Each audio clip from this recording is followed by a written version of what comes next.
Bom dia a todos, graça e paz. Vamos lá, né, irmãos? O pastor já deu aí a dica aí, né? Falando das cidades do Maranhão, mas tem Nova York sim, tem, e tem Carolina também, mas não é a Carolina do Sul nem a Carolina do Norte, lá nos Estados Unidos. Mas vamos lá, Romanos capítulo 10, do versículo 11 até o... vamos iniciar no 11, eu estou lendo na versão NAA, vai estar um pouco diferente, aqui é a NVI, mas o princípio é o mesmo, né, que a palavra de Deus nos está ministrando nesta manhã a todos aqui em nome de Jesus. Diz assim a Escritura, né, pois a Escritura diz, todo aquele que nele crê não será envergonhado, ou confundido em algumas versões, porque não há distinção entre judeu ou grego, uma vez que o mesmo é o Senhor de todos, rico, olha a palavra, rico, para com todos os que o invocam, porque todo aquele que invocar o nome do Senhor será salvo. Amém? Esse é o nosso texto até aqui somente. Amados, a palavra do Senhor, quando o livro de aos Romanos, ele é um livro muito interessante. É onde Paulo expõe a maior parte da sua teologia para a igreja que nós usamos nos dias atuais. Ele é como se fosse um manual para as igrejas cristãs da atualidade. Porque, irmãos, quando Paulo escreve para Roma, ele simplesmente está escrevendo para cristãos que existiam lá, tanto cristãos convertidos, judeus convertidos, como gentios. E era um pessoal que ele não tinha tanto conhecimento como ele tinha com a igreja que estava na Galácia. Então, ou seja, então ele faz uso de uns termos, ou seja, de um conhecimento bíblico, de um conhecimento das Sagradas Escrituras e também de razões lógicas, para ele poder levar o quê? Levar o povo ao conhecimento da verdade. Então, Paulo, quando escreve aos Romanos, ele procura fazer um contraste de duas coisas, ele leva nós a entendermos duas situações, dois extremos. Primeiro, o pecado, que nos distancia de Deus, e a graça, que nos aproxima de Deus. Ou seja, ele apresenta para a igreja de Roma, ele apresenta um Deus que julga, um Deus de justiça, mas ao mesmo tempo um Deus de graça salvadora. Esse é o discurso de Paulo. Paulo, irmãos, para muitos, era um pregador muito intransigente, mas eu não vejo assim. Na verdade, Paulo, ele amava pregar, ele amava levar a palavra de Deus. Quando ele chega em Atenas, ele vê tantas pessoas apresentando tantos deuses e perguntam para ele, qual é o seu Deus? Ele disse, o meu Deus é aquele que vocês já honram aqui, não conhecem. Vocês fizeram o altar para ele. É o Deus desconhecido, é aquele que liberou a graça salvadora. Olha só o amor de Paulo. Mas ele ama ainda mais as pessoas para quem ele pregava. Como assim, irmão, que ele ama? Paulo, ele escreve a Filipenses, ele fala assim em Filipenses, olha, eu sei que estar com Cristo, lá na glória, é melhor do que qualquer coisa, é a coisa melhor do mundo. Mas por amor de vocês, eu quero permanecer aqui. Aí ele começa a compreender que o amor é ainda maior. Aí o que ele diz assim? Lá em Romanos ele fala assim, capítulo 9, versículo 3, porque eu mesmo desejaria ser amaldiçoado, separado de Cristo, por amor de meus irmãos e meus compatriotas na carne. Ou seja, ele desejava até mesmo ficar mais tempo, até ficar distante de Cristo, mas por amor da salvação da nossa vida. Esse é o amor do apóstolo Paulo, que ele escreve aos Romanos. E nós vamos falar, irmãos, sobre salvação. Vejam que Paulo, irmãos, ele apresenta essa questão do amor, e aí João, na sua epístola, ele diz assim, vejam com grande amor nos concedeu o Pai. Que amor que Deus nos concedeu? Foi o amor de sermos chamados filhos de Deus. Está lá em 1 João 3:1. Esse amor, irmãos, nos leva a uma doutrina especial, a doutrina da redenção. A redenção é o quê? É o amor de Deus em enviar seu Filho para nos salvar. E a disponibilidade dele de aceitar esse trabalho. Ele se colocou disponível em aceitar. Esse é a doutrina da redenção, que tem o quê? Que tem elementos-chave, irmãos. Quais são os elementos-chave dessa doutrina da redenção? Todo pecado leva a uma consequência. Porém, existe uma intervenção divina de Deus na sua vida. Essa intervenção divina, ela vem pelo Jesus Cristo Redentor. Esse Jesus Cristo Redentor, ele nos leva a um perdão e uma reconciliação com Deus, porque a palavra de Deus diz que todos pecaram e destituídos foram, mas o Senhor reconcilia-nos com Deus. Ele veio para reconciliar o mundo com Deus. E nos leva à participação do quê? De uma vida divina de transformação. Entende, irmãos, como que é a importância do mistério da redenção de Deus para conosco? Ou seja, essa redenção nos leva a uma salvação. E quando você é um crente salvo, existem alguns efeitos dessa salvação, que é isso que eu quero tratar nessa manhã. É o efeito que causa na sua vida você ser um crente salvo. Eu tenho pessoas que muitas vezes será se eu sou salvo? Tem pessoas que têm dúvida. Tem cristão que tem dúvida. Até hoje, às vezes, quando a gente encontra alguns aí que, será se eu estou salvo? Será se eu acabei de pecar hoje, será se eu já vou para o inferno? Hoje eu tiro essa dúvida aqui. Não porque eu sei mais do que todo mundo, mas porque a palavra de Deus nos ensina que nós somos salvos. Aleluia. Primeira coisa, irmãos, que é o efeito que quando você é um crente salvo, você tem que ter certeza. Você tem que ter certeza da garantia da salvação. Porque o crente salvo, ele é convicto. Ele não é convencido, ele é convicto. Ele tem convicção da salvação que existe na pessoa dele no dia que ele aceitou Jesus como Salvador da sua alma. No dia que ele entregou a sua vida a Cristo. Ele tem essa convicção. Por isso que Paulo, irmãos, ele fala o quê? 1 Coríntios, capítulo 30, ele fala: vocês são dele em Cristo Jesus, o qual se tornou para nós, da parte de Deus, sabedoria, justiça, santificação e redenção. Aleluia. Ou seja, a certeza de que você pertence a Deus. Você tem que ter certeza da salvação. Você não pode duvidar daquilo que o Senhor já fez por você. Nós não podemos ter dúvida da salvação de Cristo Jesus na nossa vida. O apóstolo Paulo, ele continua: vós sois de Cristo e Cristo de Deus. Ou seja, é um sentimento de pertença, que nós pertencemos a Deus e suas infalíveis promessas. Aleluia. Deus, ele prometeu e ele cumpre na sua vida. Então, o primeiro efeito, irmãos, é o quê? É a certeza e a garantia. Depois que você está certo, está garantido, Deus te dá uma alegria. A alegria de ser um crente salvo. As pessoas falavam assim: não, mas ser um cristão é chato. A gente tem que andar com a cara ruim. Não, irmãos, a gente tem que andar, a gente é uma pessoa alegre, é feliz. A alegria de Deus, ela não pode sair da tua vida.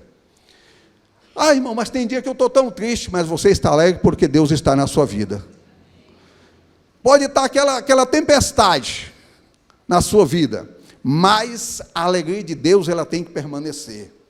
Sabe por quê, irmãos, que a alegria de Deus tem que permanecer? Porque, irmãos, porque você desfruta do perdão de Deus, ele te justificou.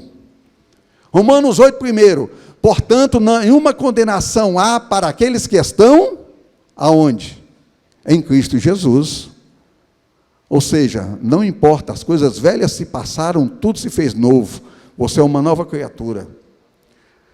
Davi, irmãos, num determinado momento, ele comete 2 atos terríveis da vida dele. Ele comete 2 pecados absurdos. Aí, de repente, Deus fala para o profeta: vai lá e fala para Davi. O profeta: Senhor, mas Davi, o cara, a segurança dele é melhor do que a do presidente dos Estados Unidos. Ele tem 37 valentes, teve um valente que um dia ele acordou tão valente que ele pegou a espada, passou o dia brigando, a mão dele criou calo, o sangue saiu, coagulou, e ele não soltou a espada e matou um monte de gente. E eu vou ter que chegar e exortar esse rei do pecado dele? Vai. Aí o profeta usou o quê? Estratégia de Deus. contou uma história, na beleza, o rei caiu na história do profeta e... Aí eles simplesmente caíram em si, caiu a ficha do rei Davi. O que é que ele fez? Salmo 51, 10, ele começa a orar e pedir o perdão de Deus. E ele fala: cria em mim, ó Deus, um coração novo, renova um espírito reto, não me lances fora da tua presença, não retires de mim o teu Santo Espírito, e torna a dar-me a alegria da salvação. Entendeu, irmãos? Davi, duas coisas importantes, ele pediu para não ser lançado fora da presença de Deus, é aquilo que o pastor já falou um dia atrás, presença, ela não pode estar longe. E ele não queria perder a alegria da salvação. Aleluia. Ele tinha cometido atos falhos, porém ele foi buscar de Deus, ou seja, a alegria do perdão de Deus, que te leva à salvação. Porque nós temos esse Deus, que tudo Ele pode fazer por nós. Aleluia. Paulo, irmãos, ele continua falando assim, olha, quem tentará acusação contra os escolhidos de Deus? Porque é Deus que os justifica. Ou seja, se Deus já te perdoou, quem vai te acusar? Se você é um crente salvo, quem vai intentar acusação se é Deus quem te justifica?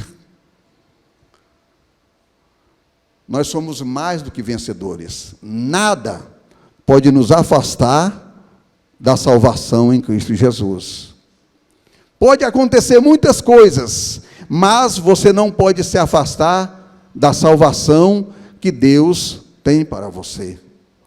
Sabe por quê, irmãos? Porque depois que você tem essa alegria desse perdão, depois você tem essa alegria da salvação, depois você tem tudo isso, Ele cancela a sua dívida. Quando o homem cai lá no Jardim do Éden, o que acontece? O diabo, ele assina uma nota promissória no nome da humanidade. Não, boleto, né? Hoje, nota promissória é meio antigo, está revelando a idade, né? Só o pessoal que nasceu aí, antes do Pelé ser tricampeão com a seleção na Copa de 70, vai entender a nota promissória. O pessoal mais novo ficou voando aí na história, né? Boleto, irmãos, é um boleto, né? Esse é o boleto, não está aqui, que o Murilo não paga. É o único boleto que o Murilo não paga, tá? Ele ia ficar feliz hoje. Por quê, irmãos? Porque é o seguinte, quando o homem pecou, existiu uma dívida, e essa dívida tinha que ser paga. Por mais dinheiro que nós tivermos no mundo, nós nunca pagaremos essa dívida, que é a dívida, o quê? Das transgressões do pecado do homem lá no início. Ou seja, essa dívida, qual que é o tamanho dela?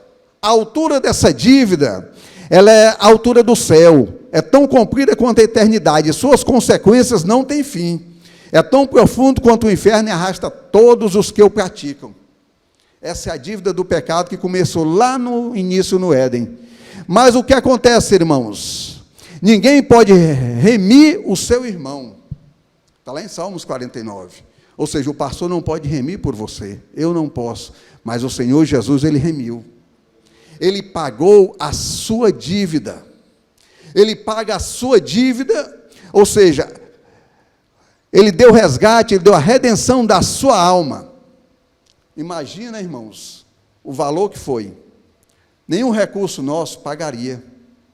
Mas o Senhor, Ele fez isso por nós. Ele nos redimiu. Ele nos levou à redenção da nossa alma. Amém? Então, irmãos, ou seja, a dívida que foi escrita, essa dívida estava só crescendo. Quem imagina? Tanto de pecado que surgiu na humanidade. Se a gente pegar o pecado lá da Segunda Guerra, tantos milhões de pessoas que morreram por causa de uma guerra, mas o Senhor veio para redimir todas as pessoas, pagou toda essa dívida. Depois que Ele paga a nossa dívida, Ele nos dá o quê? Ele nos dá um novo viver, essa nova vida em Cristo Jesus, porque antes, irmão, nós éramos escravos do pecado, diz a palavra do Senhor. João 8,34, aquele que comete pecado é escravo do pecado. Ou seja, a partir do momento que nós recebemos a palavra de Deus e aceitamos um Senhor Jesus sem reserva, um Senhor Jesus sem reserva nenhuma, um Senhor Jesus que te deixa livre, não é aquele que te aprisiona em religiosidade, mas aquele que te leva a uma liberdade. liberdade na palavra de Deus. O Senhor Jesus, ele disse assim: conhecereis a verdade vos libertará. Libertará para uma nova vida, libertará para uma nova situação, para um novo viver. Ou seja, esse Senhor que te chama, irmãos, Ele é aquele que, quando você aceita, Ele aceita a salvação pelo sacrifício vicário de Cristo no Calvário. Quando o Senhor Jesus se sacrificou por nós, Ele nos deu o quê? Esse novo viver, essa nova vida. Porque João 5,24, ele diz: quem ouve a minha palavra e crer naquele que me enviou, tem a vida eterna e não entrará em condenação. Quem ouve a palavra de Deus, levanta a mão. Quem crê naquele que foi enviado? Então nós não entraremos em condenação, porque nós acreditamos e cremos nesse Deus maravilhoso. Nós temos uma nova vida. Quem está em Cristo, nova criatura é, e somos livres em Cristo Jesus. Nós temos essa liberdade que o Senhor nos dá.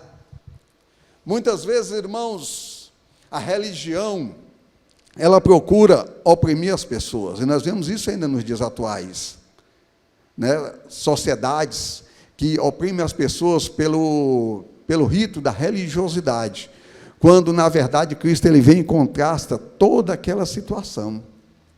É por isso, irmãos, que quando o Senhor Jesus esteve no mundo, trazendo a sua mensagem, as pessoas não entendiam, porque eles estavam aprisionando as pessoas num sistema religioso. E o Senhor Jesus, ele simplesmente levava o povo a entender e refletir sobre a liberdade na pessoa dele, na sua pregação de reino. Falava: olha, o meu reino não é deste mundo. O meu reino é diferente. No reino de meu Pai, que está preparado, é totalmente diferente. As pessoas não conseguiam compreender. É tanto que quando Jesus, olha aqui, quando Jesus pregava as parábolas para todo mundo, aí o povo ficava tudo assim, né? Rapaz, esse cara, como que ele prega desse jeito? Quando ele fez aquela comparação sobre as duas casas, uma sobre a rocha, outra sobre a areia, aí, de repente, o pessoal ficou tudo doido. Como? Que autoridade é essa? Que conhecimento que ele tem de engenharia? Jesus era engenheiro. Jesus era agrônomo. Jesus era médico. Todas as profissões, Jesus era. Ele sabia de tudo. Aí ele faz aquela comparação sobre a construção das casas. Que autoridade é essa? Aí depois ele ia e explicava para os discípulos. Mas quando ele ia se envolver na intimidade com o Pai, ele levava só 3. Então Jesus ia fazendo ali as mudanças, as nuances da vida dele. Mas, amados irmãos, o que eu quero chegar? Eu quero chegar aqui, aqueles fariseus que não conseguiam abrir a mente, não conseguiam entender aquele discurso de um novo viver, de uma nova mudança de vida, porque eles não queriam entender que precisava de mudança, precisava de transformação. Quando você aceita Jesus, tem reserva, ele te transforma. Não é que você tem que mudar isso aqui no exterior, mas ele te muda por dentro, porque ele te dá o caráter de Cristo. Ele te coloca a transformação na sua vida. Amém? Aí, irmãos, presta atenção, você já teve certeza, você já recebeu a alegria da salvação, já teve a sua dívida cancelada, já mudou a sua forma de viver. Agora, irmãos, o que você tem a certeza? Do nome no livro da vida. Tem pessoas que pensam que, eu fiz isso, será que meu nome foi apagado do livro da vida? Porque ele não tem certeza da salvação. Aí ele acha que o nome dele vive, o anjo está lá com a borracha toda hora apagando o nome dele, escrevendo, apaga e escreve, apaga e escreve. Acho que está um anjo lá, o anjo fica só sentado na mesa com o livro com o nome de todo mundo. Opa, o Zezinho acabou de pecar, apaga o nome dele do livro da vida. Opa, ele aceitou Jesus novo, coloca o nome dele no livro da vida. Tem pessoa que pensa assim, irmãos. O seu nome está escrito lá no livro da vida, já está escrito. No dia que você levanta a mão, Senhor, eu te aceito sem reserva, seu nome foi escrito. Aleluia. Quem tira, irmãos, é Deus. Aleluia. Ele não vai tirar o seu nome, porque Deus amou o mundo de tal maneira que enviou o seu Filho para que todo aquele que nele crê não pereça, mas tenha a vida eterna, diz a palavra do Senhor. Aleluia. Então, irmãos, a certeza, temos essa certeza. Abel, irmãos, ele tinha tanta certeza que ele ofereceu o sacrifício e Deus o abençoou. Em Colossenses 1:15 até o 20, fala da revelação de Deus na imagem de Jesus, e sem Ele estaríamos perdidos. Então nós não se perdemos porque Deus revela a nós a salvação e a certeza do nosso nome está escrito pela pessoa de Jesus. É essa certeza que nós temos que ter do nosso nome, está no livro da vida. Se nós não tivermos essa certeza, irmãos, porque o Senhor Jesus, quando Ele te salva, está salvo. Tu diz, não. Mas será se Ele me abandonou? Muitas vezes nós abandonamos a Deus, mas Deus nunca não nos abandona, Ele vai até o final. Por que eu falo isso, irmãos? Jesus estava com os 12, e um daqueles ia fazer o quê? Ia trair. Vocês conhecem a história. Judas. Ele poderia nem ter chamado Judas, mas ele foi até o final, foi até o fim. Chegou um momento que não tinha mais jeito, já chegava a Páscoa, já estava tudo armado, precisava. Ele falou, ô filho, está na tua hora, vai lá. É o seu propósito. Felizmente, eu fui até o fim, você não mudou, não. Agora tem que ir. Vai lá e faz o que te está ordenado fazer. Aí Judas foi. Mas Jesus foi com ele, demonstrando o seu amor por ele em todos os momentos. Toda vez que Judas dava uma pisada na bola, dava uma errada, Jesus não expulsou ele, Jesus amou ele. Então Jesus, ele demonstra esse amor por nós. Jesus, ele demonstra esse amor por você. E quando você tem o seu nome no livro da vida, você tem mais uma certeza, que naquele grande dia, você terá um novo nome. Que nome é esse? O senhor sabe? Não, nem eu sei, nem um pastor vai saber, só quem sabe é Jesus. Está lá em Apocalipse. Fala que você terá um novo nome, e que o Senhor, Ele sabe o novo nome que você terá.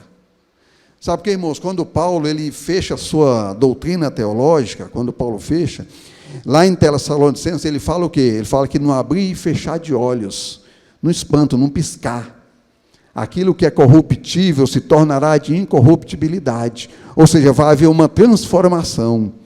Por enquanto, nós transformamos somente o nosso ser normal, carnal, mas o Senhor vai pegar o que é carnal e vai transformar no espiritual. É por isso que João, na sua sabedoria, ele fala, olha, ainda não foi manifestado o que há de ser manifesto, mas quando se manifestar, como ele é, o veremos, e seremos semelhante a ele. Já pensou que coisa linda? Nós vamos ser tudo bonito, igual Jesus. Já pensou coisa linda? Você está lá e de repente, você abre os olhos, é quem está na sua frente? Jesus. Imagina aquela pessoa que é deficiente visual, ele não tem visto nada, mas aí de repente o Senhor Jesus se manifesta, a primeira coisa que ele vê é Jesus na frente. Eu dava um pulo. Eu ia dar um pulo tão grande de Jesus, ia dar um abraço nele. Jesus, que é isso? Eu passei a vida inteira escuro, cego, não via nada, e de repente agora o Senhor aparece, a primeira coisa que eu vejo é você, vem cá, tem jeito não, tem que dar um abraço. Sabe, irmãos, é a certeza, a alegria. Imagina Jesus a se manifestar, imagina, turco, Jesus se manifesta, você está ali sentado, aí você olha, Jesus, você aqui? Irmãos, não tem alegria maior, não tem alegria maior do que encontrar Jesus. É por isso que Paulo, irmãos, ele chorava e dizia, olha, eu sei que estar com Cristo é maior, mas eu amo vocês mais ainda. Eu fico admirado com o amor de Paulo pelas pessoas, que ele sabia que estar com Jesus era a coisa maior da vida dele, porque do dia que ele caiu do cavalo, literalmente, né? Lá em Atos fala que ele caiu do cavalo, mas tinha que cair, porque o barro, nós somos feitos de barro, então tinha que cair lá, e o oleiro pegou ele no barro lá, misturou e falou, vem cá, vamos te levar ali, né, vamos fazer um vaso novo. Aí fez um vaso novo de Paulo, aí ele entendeu que estar com Cristo era melhor. Ele entendia tanto, que ele falava assim, olha, Jesus veio para o mundo salvar os pecadores, viu? Então não se preocupa não, nós tudo é pecador. mas eu sou o principal deles.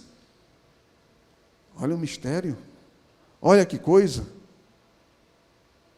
Ele queria ser o principal dos pecadores, o cara que escreveu um monte de carta para nós aqui, um monte de palavra, mas ele tinha certeza, irmãos, que ele ia encontrar com Cristo, porque ele sabia que estar com Jesus era a melhor coisa da vida dele. Então tenha essa certeza de que o seu nome está escrito no livro da vida. Não deixe ninguém colocar dúvidas sobre a salvação da sua alma. Muitas pessoas chegam, não é salvação, não é negócio desse povo aí da igreja, não. Não tenha dúvida daquilo para o que o Senhor Jesus te chamou. Não tenha dúvida daquilo para o qual o Senhor preparou para você. E que o seu nome está escrito no livro da vida. O que é, irmão, ser uma pessoa salva? Todos esses efeitos aconteceram na sua vida, mas o que é ser uma pessoa salva? É ser um pecador como Abel. Abel pecava? Todos pecaram? Como Abel não pecava? Mas Abel oferecia lá o melhor, ofereceu o melhor lá das coisinhas dele que ele mexia lá e Deus recebia. Deus recebe a tua oração, tá? Deus recebe a minha, de todos nós aqui. Deus recebe o nosso sacrifício. Então, irmãos, Abel era convertido e reconciliado com Deus. Isso é ser um crente salvo. É ser santo. Não é aquele santo que a gente vê com um negocinho assim na cabeça, não, está redondo, não. É santo como Enoque, que andou com ele, andou tanto com ele que foi para ele. É andar como Enoque andou com Deus. Enoque andava tanto com Deus, irmãos, acertava os passos com Deus. Deus dava um passo, Enoque dava outro. Deus dava um passo, Enoque dava outro. Andava junto. Que passou e foi com ele. É ser um servo, irmãos, como Noé, que levou a sua vida em prol do reino. Simplesmente ele resolveu trabalhar para o reino.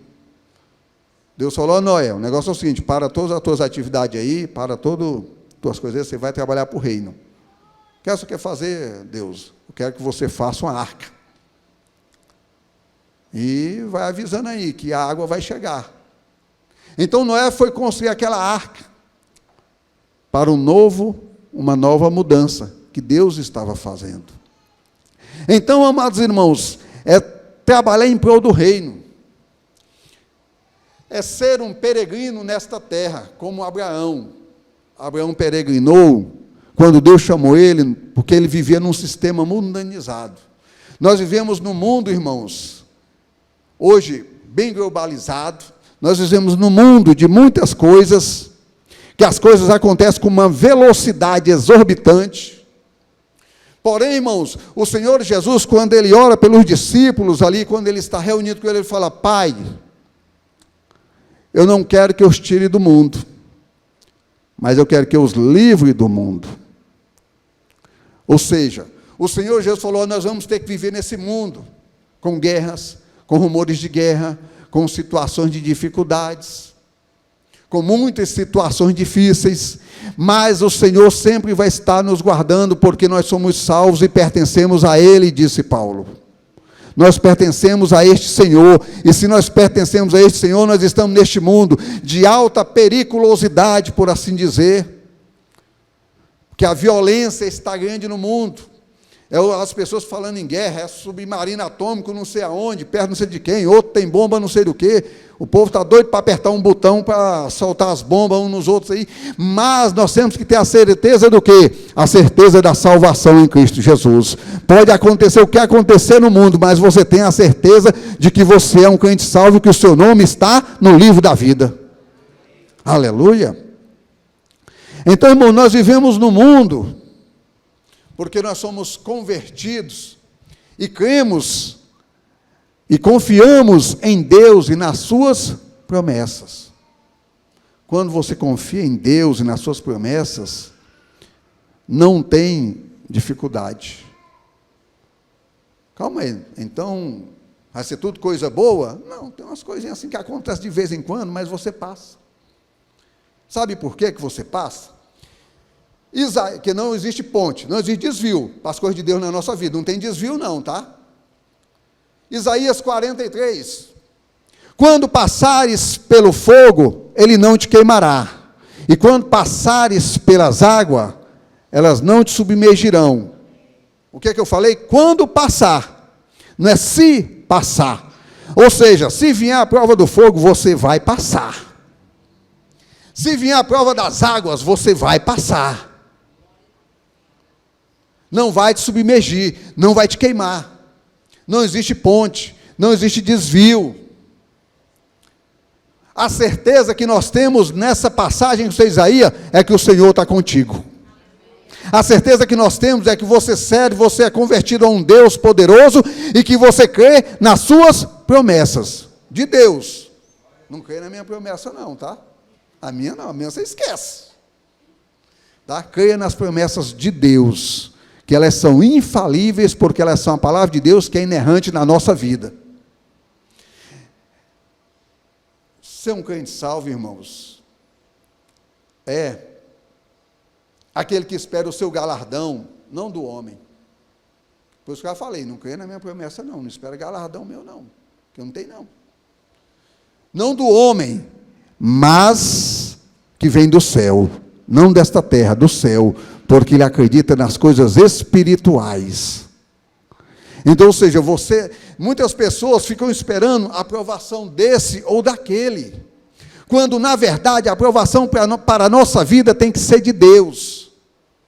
Quando Deus aprova tudo na sua vida, irmão, é tudo sem reserva, é tudo, você consegue caminhar. O maior erro hoje da humanidade, do ser humano, é ele querer ir na frente de Deus. Quando Moisés, num determinado momento no deserto, com aquele povo abençoado que ele andava, o povo abençoado que ele saiu do Egito, como diz, eles saíram do Egito, o Luiz falou ontem, mas o Egito não saía deles.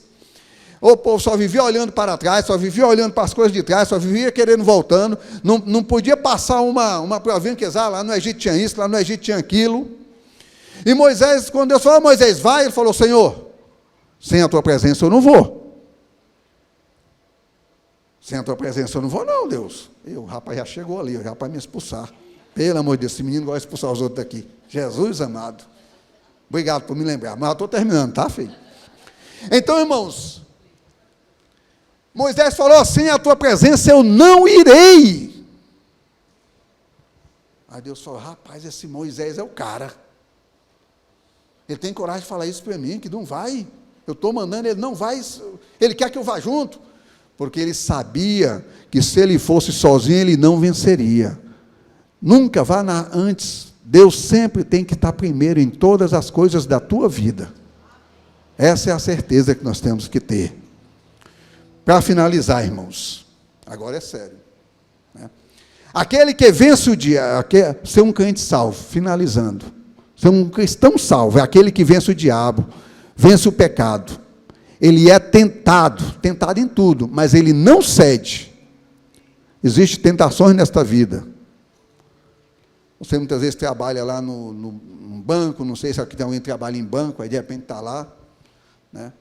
Aquele volume de dinheiro astronômico lá na sua frente, você pode até ser tentado, mas você não cede. De repente cai um Pix enganado na sua conta, não vai naquela ideia de falar assim, foi Deus que mandou. Devolve o dinheiro, dá processo, viu? Eu vi esses dias aí. O cara foi processado e se lascou. Caiu o Pix da conta dele, ele pegou o dinheiro e gastou e tentou dar um migué e o juiz não aceitou. Caiu um Pix aqui de 10 mil na minha conta, foi Deus que me deu. Foi não, irmão, foi alguém que mandou errado. Porque se fosse Deus te dava, a pessoa te ligar e falava, olha, fiz aí e é seu. Aí Deus usou a pessoa para te abençoar, porque ele entendeu que você estava precisando, movido por Deus. Agora, quando cai enganado, a gente devolve, porque nós somos crentes salvos. Nós somos pessoas salvas. Nós somos tentados, mas não cedemos. Tem o seu nome escrito no livro da vida. Aceita Jesus sem reserva e santifica o seu corpo, alma e espírito. Tem comunhão com Deus. E o mais importante, é cheio do Espírito Santo. Seja cheio do Espírito Santo. Seja cheio do Espírito Santo. Amém? Que Deus abençoe em nome de Jesus. Deus abençoe em nome de Jesus. Então a palavra ao pessoal do louvor, já está aqui, o pastor. Se a salvação, enquanto o pastor Adenil estava falando, isso me chamou muita atenção. Se a salvação é a mesma, estendida para todos nós, por que nós vivemos de maneira tão diferente um do outro? Ele usou o termo, os efeitos da salvação. Acontece que nós somos aprisionados pela nossa ignorância. Quando eu e você não percebemos o que de fato a salvação causa na nossa vida, nós vivemos só pela revelação que temos, e às vezes a nossa revelação ela é pequena, distorcida e equivocada. Em vivermos pela distorção equivocada da salvação, nós nunca conseguimos andar. Nós somos como paralíticos que precisamos de apoio. É isso que acontece. Mas quando nós temos a revelação do efeito da salvação na nossa vida, a gente anda com segurança e não vive como moribundos por aí. Porque é isso que acontece com a igreja muitas vezes. Nós olhamos para a vida de alguns irmãos e irmãs que são tão preciosos, homens e mulheres assim, tem tudo para voar, mas você vai conversar com eles, eles sempre se veem como os espias que Moisés enviou. Vai espiar a terra lá. Quando eles voltaram, 10 dos espias falaram assim: nossa, nós somos como gafanhotos diante deles, eles são gigantes. Não, o efeito da salvação na nossa vida, querido, tem que nos colocar na posição daquilo que somos de fato de verdade. A carta de Pedro diz que nós somos reis e sacerdotes. Quantos creem nisso? Nós somos reis e sacerdotes. Deus nos colocou numa posição. Ontem eu falava lá um pouquinho com a galera no retiro e nós precisamos entender isso. Nós somos filho de um rei e todo filho de rei é... Fala, príncipe, está com medo? Você é homem ou você é um rato? Príncipe, princesa, nós somos príncipes e princesas. Por quê? Por causa do efeito da salvação na nossa vida. Palavra excelente, obrigado pastor, foi muito edificado, muito abençoado. Que você possa, debaixo dessa perspectiva, viver e desejar a conhecer. Conheçamos e prossigamos em conhecer ao Senhor. Amém? Acho que esse é o efeito.